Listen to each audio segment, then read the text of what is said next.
Avant de commencer à vous raconter cette histoire, je voudrais vous expliquer plus en détail le contexte de cette dernière. Je vis avec mes parents dans un appartement, au premier étage d'un immeuble situé dans un quartier tranquille, dans une petite ville sans histoire. Nous vivons dans celui-ci depuis mon enfance et nous n'avons jamais eu aucun problème jusqu'à présent. Nous avons un chat depuis de nombreuses années et, même si ce dernier apprécie la vie en appartement, il a pris l'habitude de sortir dehors quasiment tous les jours. Le matin, il nous suit jusqu'à la porte, prend l'ascenseur avec nous et va ensuite faire sa journée dehors jusqu'à ce que nous le ramenions à la maison le soir.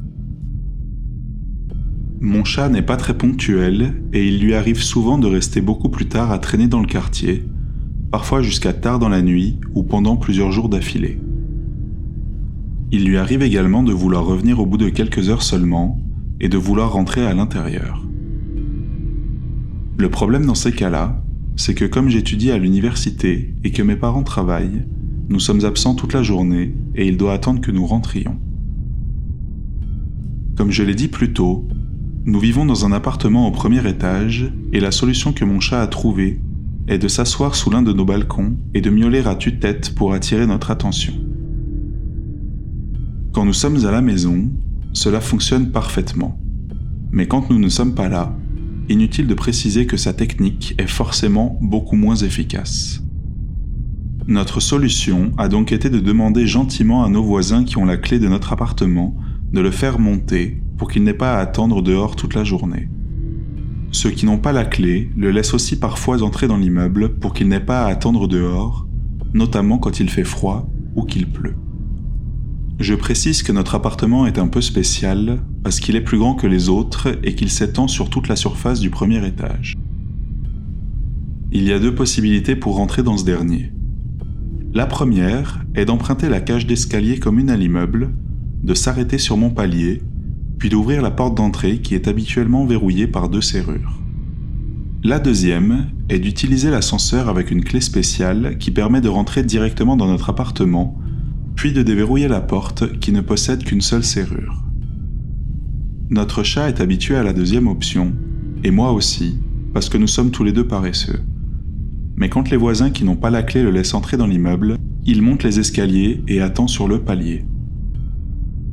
Comme j'utilise habituellement l'ascenseur qui monte depuis le parking se trouvant au sous-sol, cela signifie que je ne le vois pas attendre dans le hall de l'ascenseur, mais je l'entends miauler devant la porte pour que je lui ouvre. Voilà en gros nos habitudes, et entre nous et nos voisins, cette organisation marche plutôt bien, et nous n'avons jamais eu de problème outre mesure. Pour en revenir à mon histoire, voilà ce qui s'est passé il y a quelque temps. Mes parents aiment beaucoup aller randonner et je me retrouve donc généralement seul les week-ends. En général, cela signifiait que je devais m'occuper des tâches ménagères, mais j'en profitais également pour inviter des amis, afin que nous puissions profiter de l'appartement pour nous tout seuls, ce qui était plutôt agréable. Cette fois-ci, et contrairement à mon habitude, j'étais seul. Il était environ 23h et je me détendais dans le salon en regardant la télévision, le sommeil me gagnant doucement, quand j'ai discerné un miaulement par-dessus le son de mon émission. Mon chat était sorti depuis la veille et ce dernier venait de rentrer, l'un de mes voisins l'ayant laissé entrer dans l'immeuble et il attendait maintenant devant la porte. J'ai baissé le son de la télévision, j'ai pris mes clés qui se trouvaient sur le buffet à l'autre bout de la pièce et je me suis dirigé vers la porte d'entrée. J'ai discerné un autre miaulement, relativement faible cette fois, qui provenait de l'autre côté de cette dernière et j'ai inséré la clé dans la première serrure afin de la déverrouiller. Je ne sais pas ce qu'il en est pour les autres propriétaires d'animaux, mais je connais les miaulements de mon chat par cœur. C'est un miaulement très aigu et très mignon qui a aussi un rythme spécifique que je reconnaîtrais entre 1000 car je l'entends presque tous les jours depuis 5 ans. Alors que je venais d'insérer la clé dans la deuxième serrure et que je m'apprêtais à tourner cette dernière, je me suis arrêté un instant. Le bruit me semblait différent à d'habitude. Il semblait plus grave qu'en temps normal, et c'est comme s'il manquait quelque chose. Je n'arrivais pas à expliquer ce qui me dérangeait avec précision. Pourtant, ce bruit me dérangeait et me mettait mal à l'aise. Je trouvais ça étrange, car c'était un sentiment que je n'avais jamais ressenti auparavant, malgré les centaines de fois où je l'avais entendu miauler devant la porte. J'avais l'impression que ce n'était pas mon chat. Je trouvais ça d'autant plus bizarre qu'à ma connaissance, c'était le seul chat du quartier, et c'était en tout cas le seul chat du coin qui savait qu'il devait attendre près de cette porte et crier pour qu'on le laisse entrer. Je me tenais toujours immobile, près de la porte, la main encore sur la clé, enfoncée dans la serrure, prête à tourner cette dernière, mais je n'osais pas le faire. J'avais décidé d'attendre qu'il miaule encore une fois pour effacer les doutes de mon esprit. Après avoir attendu plusieurs secondes, et alors que je commençais à penser que j'étais juste paranoïaque, j'ai entendu des grattements contre la porte.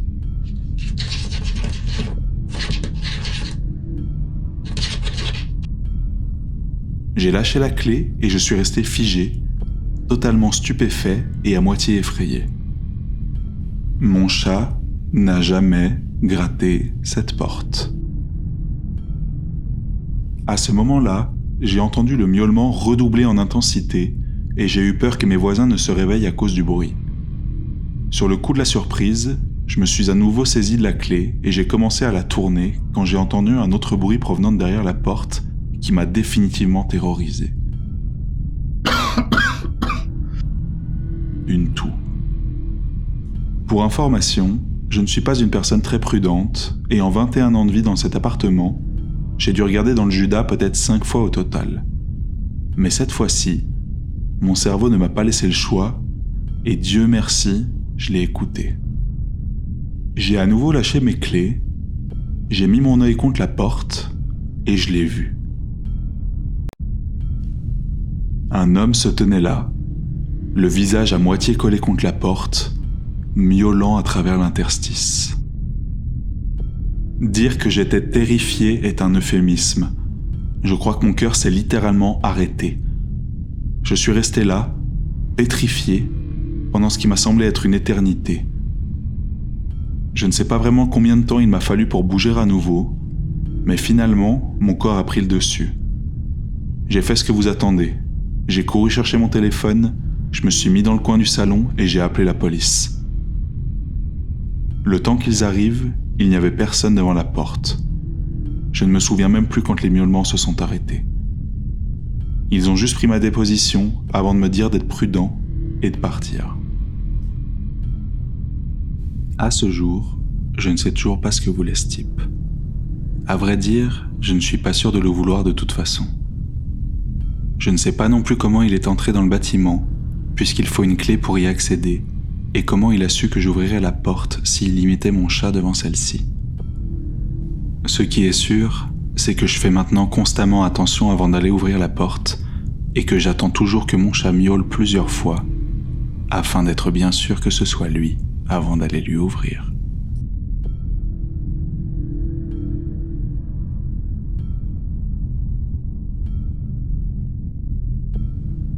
J'ai grandi dans un quartier très sûr et très aisé, dans une famille parfaitement normale, en compagnie de mes 3 sœurs. Nous vivions avec notre mère dans un quartier où les gens verrouillaient rarement leur voiture ou leur maison, et c'était le genre de quartier où tout le monde se connaissait, et lorsque quelqu'un s'installait dans celui-ci, il était accueilli à bras ouverts par tous ses voisins. Bien qu'elle soit entourée de ce que l'on pourrait décrire comme une grande famille du quartier, ma mère était très exigeante quant au respect des règles de la maison. L'une de ces règles qu'elle nous répétait sans cesse était de ne jamais sortir seule.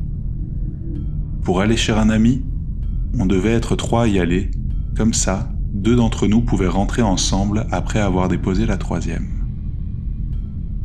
C'était rare, mais de temps en temps, il arrivait à 2 d'entre nous d'échapper à son œil vigilant et de courir jusqu'au magasin du coin, à quelques rues de là, pour acheter des bonbons ou un soda. Par une journée étouffante de l'été de mes 9 ans, je me suis retrouvé seul à la maison, tandis que ma mère et mes sœurs étaient absentes. Je n'arrivais pas à rester en place à l'intérieur tandis qu'il faisait grand beau dehors, et j'ai alors décidé de faire quelques tours de pâté de maison avec le nouveau vélo de ma sœur. Même si j'étais grande pour mon âge, le vélo était toujours un peu trop grand pour moi. J'ai décidé que ça n'avait pas d'importance, j'ai sauté dessus et j'ai commencé à pédaler. Mon premier tour de quartier s'est déroulé sans problème. Les oiseaux gazouillaient, le soleil brillait et le vent soufflant dans mes cheveux bouclés était merveilleux.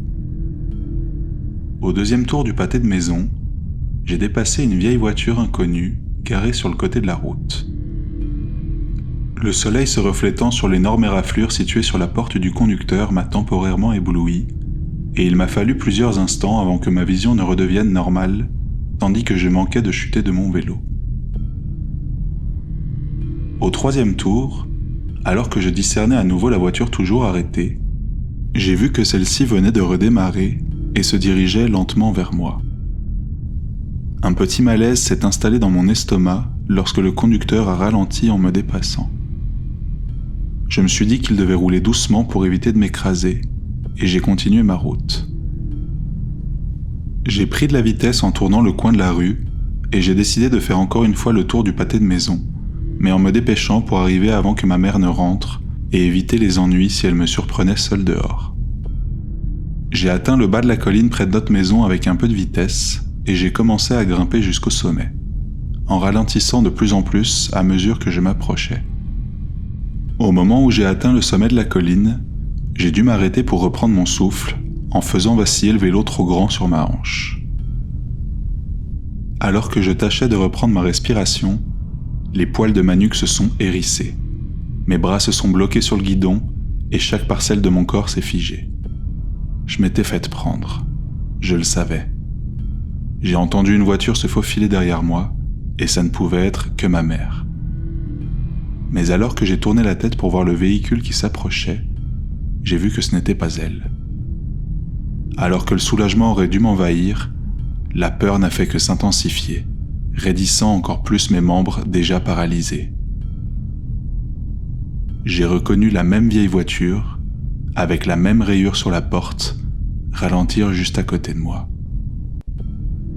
L'homme a arrêté sa voiture juste à côté de mon vélo, du mauvais côté de la rue, et après avoir entrouvert sa porte, il a commencé à me demander si j'avais vu un chien errant, parce que le sien avait perdu sa laisse et s'était enfui. Je me suis figé. Cette question était la même que les clichés que l'on nous apprenait à l'école, celle que tous les kidnappeurs sont censés utiliser. J'ai décidé que si je lui répondais fermement et que je m'éloignais en vélo, il saurait que son plan ne fonctionnerait pas avec moi. De plus, il se pouvait qu'il cherche tout simplement son chien. C'était mon plan. Cependant, j'étais tellement terrifié que mon corps ne m'a pas obéi, et je lui ai simplement répondu non tout en tremblant sur place. Alors que je tâtonnais pour mettre mes pieds sur les pédales de ce vélo trop grand pour moi, il a ouvert sa porte en grand et il s'est précipité dehors. J'ai hurlé, en passant à côté de sa portière et en manquant de rentrer dans cette dernière, tandis que sa main effleurait l'arrière de ma chemise et heurtait mon pneu arrière alors que je pédalais aussi vite que possible. J'ai pédalé, les jambes en feu, jusqu'à l'allée la plus proche que je voyais, et j'ai écrasé mon pneu avant contre la marche de mon voisin, ce qui a fait plier la roue. Mon corps s'est catapulté par-dessus le guidon, et j'ai franchi la porte d'entrée de mon voisin. J'ai crié son nom aussi fort que j'ai pu, mais je n'ai pas obtenu de réponse. Mon voisin n'était pas chez lui. J'ai couru dans la cuisine, appelant toujours dans l'espoir de me tromper. J'ai alors entendu une voix d'homme derrière moi et je me suis figé à nouveau. L'individu venait de me demander ce que je faisais ici. J'entendais mon cœur battre à toute allure dans mes oreilles. Je savais que c'était fini. Je me suis lentement retourné, ne sachant pas quoi faire d'autre, et j'ai vu le fils de mon voisin rentrant de l'université. J'ai fondu en larmes en lui racontant ce qu'il venait de se passer. Il a jeté le vélo tordu à l'arrière de sa voiture et m'a conduite au coin de la rue, en sécurité chez moi. Ma mère était à la maison et avait un regard sévère dans ses yeux jusqu'à ce qu'elle voie mon visage couvert de larmes. La police a été appelée, les voisins ont été appelés, la voiture a été aperçue faisant frénétiquement le tour du pâté de maison les quelques minutes qui ont suivi notre rencontre, mais il était parti quand la police est arrivée. Aujourd'hui encore, 20 ans plus tard, j'ai toujours du mal à faire du vélo seul. J'ai toujours des frissons quand les voitures ralentissent à côté de moi, et je me demande toujours ce qui se serait passé si le fils de mon voisin ne se trouvait pas chez lui à ce moment-là.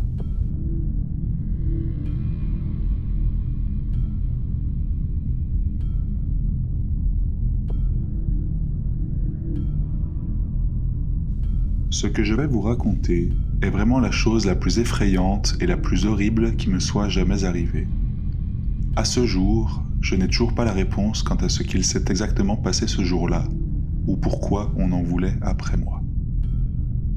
J'étais de retour à la maison pour l'été, pour la première fois depuis 1 an après avoir commencé l'université.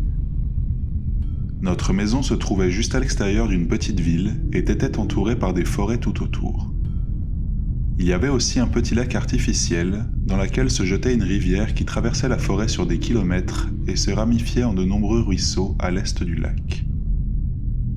Près de ma maison, il y avait un petit chemin d'herbe qui menait à la rivière en suivant un de ces ruisseaux. C'était une longue promenade, mais j'avais l'habitude de la faire quand j'étais enfant. Je connaissais bien les forêts à cet endroit et je savais où je pouvais couper à travers la forêt pour rejoindre le ruisseau. La promenade que je faisais me conduisait toujours hors du chemin et déviait lentement vers le nord-ouest pendant quelques kilomètres, tandis que le ruisseau s'enfonçait assez profondément dans la forêt. Je marchais vers le nord, en suivant le ruisseau à travers la forêt pour arriver à la rivière, puis je suivais cette dernière pour arriver jusqu'au lac. Il était facile de se perdre dans cette forêt parce que le terrain présentait un relief important et que l'on se retrouvait rapidement complètement entouré d'arbres.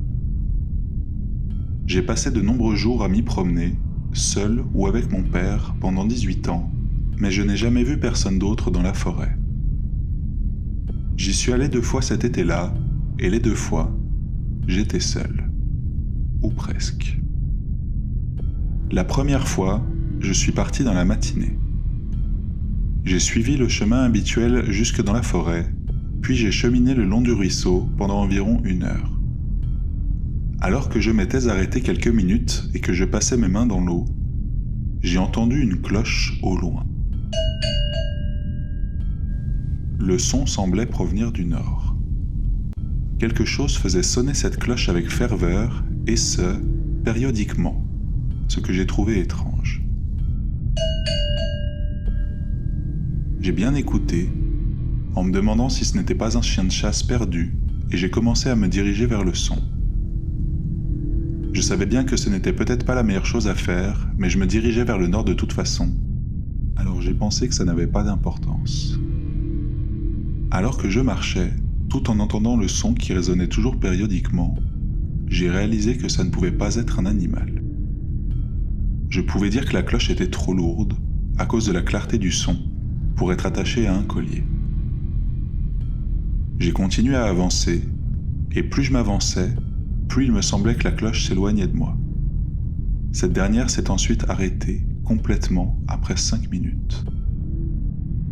Le ruisseau n'était pas assez grand et le courant pas assez puissant pour transporter une cloche qui aurait éventuellement pu être charriée par ce dernier, et la rivière était encore trop loin.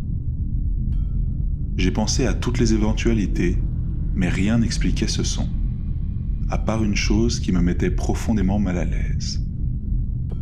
Je savais que ça devait être une personne. J'ai fini par chasser cette idée de mes pensées et j'ai continué à marcher normalement. Après quelques minutes, j'ai vu une silhouette au sol plusieurs mètres devant moi. Je me suis arrêté, surprise, et je me suis demandé ce que ça pouvait être. J'ai marché lentement dans sa direction et j'ai pu discerner au fur et à mesure que je m'approchais qu'il s'agissait d'un blaireau. Alors que j'arrivais à son niveau, j'ai vu qu'il était mort. Et, tandis que j'examinais la carcasse d'un peu plus près, j'ai vu qu'il lui manquait la tête et que cette dernière semblait avoir été soigneusement décapitée. Cela avait manifestement été fait avec un couteau, et la blessure semblait relativement fraîche. J'ai repensé à la cloche. Cette dernière semblait avoir suivi le cours du ruisseau, tout comme moi. Le blaireau avait donc probablement été mis là pendant que je marchais dans cette direction. J'ai jeté un coup d'œil autour de moi, mais je n'ai rien remarqué d'anormal, et j'ai donc juste pensé qu'il devait s'agir d'une coïncidence. Il ne s'est rien passé d'autre ce jour-là. Une semaine plus tard, j'y suis retourné pour la deuxième fois cet été-là, sans savoir que ce serait également la dernière. Cette fois-là, j'ai quitté la maison vers 19h. Je suis allé jusqu'au ruisseau, puis j'ai marché jusqu'à la rivière en environ 1 heure. Une fois là-bas, j'ai décidé de revenir sur mes pas parce qu'il se faisait tard et qu'il avait commencé à pleuvoir. Il était 21h et le soleil commençait sérieusement à se coucher. J'ai alors pressé le pas afin de rentrer au plus vite, le bruit de la pluie dans les arbres résonnant dans mes oreilles. Je trottais un peu, tête baissée, dans la partie la plus claire et la plus ouverte de la forêt, lorsque ma tête a heurté quelque chose de lourd. J'ai levé les yeux et j'ai vu que c'était le corps du même blaireau que j'avais vu la veille, sauf que cette fois-ci, sa tête était attachée à ses pattes avant. Il était suspendu à un arbre, rattaché à ce dernier par une corde. Sous le coup de la surprise, je me suis contenté de le regarder, un peu abasourdi, puis j'ai commencé à avoir des hauts le cœur. La vue de ce dernier m'écœurait complètement, et j'ai détourné les yeux dès que possible. J'ai eu l'impression qu'on venait de me jeter un seau d'eau glacée sur le visage, quand j'ai réalisé que j'étais déjà passé par là pour aller à la rivière. Quelqu'un avait donc suspendu le corps après que je sois passé, et cette personne avait fait en sorte d'être sûr que je tombe dessus. Ce qui voulait dire que quelqu'un m'observait probablement alors que je marchais dans la forêt. J'ai tendu l'oreille, tous mes sens étant maintenant en alerte. Est-ce que les faibles bruits de branches qui se cassaient autour de moi alors que je me promenais étaient autre chose que des animaux ? J'ai regardé tout autour de moi, scrutant le moindre mouvement, puis je me suis remise en route aussi vite que possible. J'étais à moitié en train de courir, à moitié en train de marcher, en m'éloignant du ruisseau et en revenant vers le chemin qui me mènerait chez moi, quand j'ai entendu la cloche à nouveau.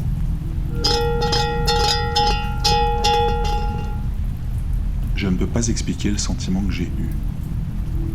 J'étais terrifié et j'avais un terrible pressentiment. J'ai littéralement senti tous mes poils se hérisser, malgré le fait que je sois trempé par la pluie qui continuait toujours à tomber intensément. J'ai sorti mon téléphone de ma poche et j'ai appelé mon père tout en courant, en lui disant de me rejoindre sur le chemin qui tourne brusquement vers l'ouest, d'aller aussi vite qu'il le pouvait et que quelqu'un était dans la forêt avec moi. Je commençais à céder à la panique parce que le chemin était encore un peu loin, juste trop loin pour me sentir en sécurité. Le bruit des gouttes d'eau étouffait tous les autres bruits autour de moi. J'avais l'impression que tout était plus éloigné que jamais. La peur, combinée à mon audition compromise et au fait que je ne pouvais pas respirer correctement, m'a fait perdre légèrement mon sens de l'orientation. Je tentais de suivre mon itinéraire habituel, mais je n'étais plus vraiment sûr de ce que je faisais. J'étais au bord de la suffocation, crachant mes poumons et haletant comme une enfant. Je trébuchais sur des feuilles et des brindilles comme une idiote, tandis que je restais au téléphone avec ma mère, qui était en chemin avec mon père. Je continuais à entendre des bruits, mais je n'étais pas sûr de ce que c'était.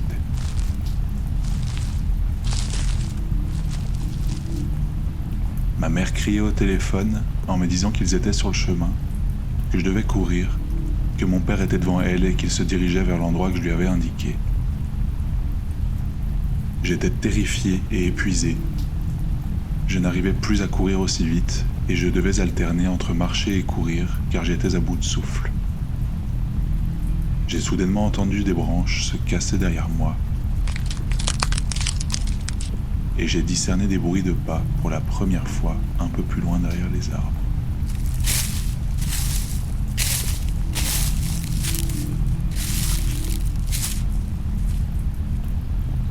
J'ai à nouveau entendu le son de la cloche résonner. Et, même si je ne voulais pas savoir ce qui se trouvait derrière moi, j'ai regardé par-dessus mon épaule.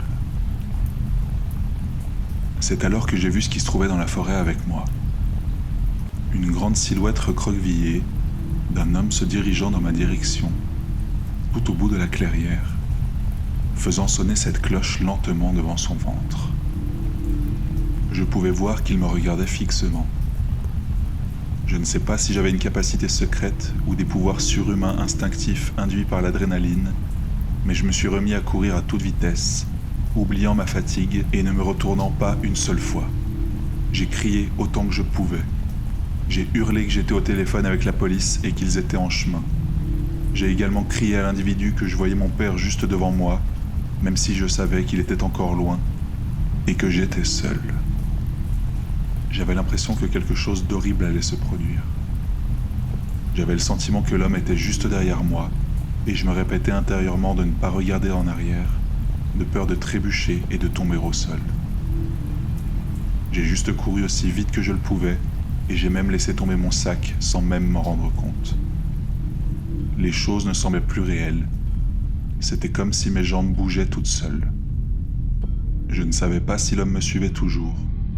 Je n'entendais que mon cœur battre et le bruit de la cloche résonnant toujours dans mes oreilles. J'ai finalement entendu mon père crier mon nom au loin et j'ai su qu'il venait vers moi.